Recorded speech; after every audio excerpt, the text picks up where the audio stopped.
Il décrit sa situation comme une descente aux enfers. En difficulté financière, Richard décide alors de louer son appartement, 60 mètres carrés sur la promenade des Anglais, pour 2000 € par mois. L'appartement, c'est celui-ci où il y a des parasols marrons à l'extérieur. Un homme est intéressé, il trouve un accord verbal, mais ne signe aucun bail. Grosse erreur de sa part de ne pas avoir fait signer un bail de location.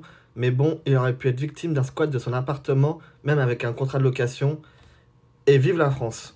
Le lendemain, le locataire a changé la serrure. Richard ne peut plus accéder à son appartement.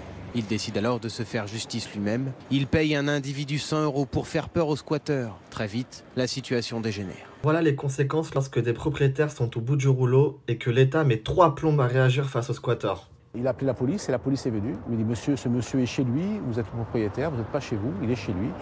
Ils m'ont mis les menottes au poignet. J'ai passé 48 heures en garde à vue au trou. Sous contrôle judiciaire, il ne peut plus s'approcher de son appartement ni même parler aux locataires. En attendant, il vit dans un studio prêté par un ami. Mais bon, ça reste vide parce que même le frigo, vous voyez, je veux dire, dans le frigo, il y a 2 pots de moutarde. Voilà. Et là, j'ai une amie à côté, Marie-Hélène, qui est très sympathique et qui, de temps en temps, m'invite à manger chez elle. Son appartement squatté, sans aucune solution. Hier, il s'est alors décidé à interpeller le maire de la ville. Bon, on prend vos coordonnées, je passerai me rendre compte par moi-même. L'élu demande d'ailleurs à l'État plus de pouvoir pour régler ce problème. Est-il normal, quand on vient squatter chez monsieur, que le maire ne puisse pas lui-même procéder immédiatement à l'expulsion? Monsieur Estrosi, cela fait des années que les propriétaires sont victimes des squatteurs.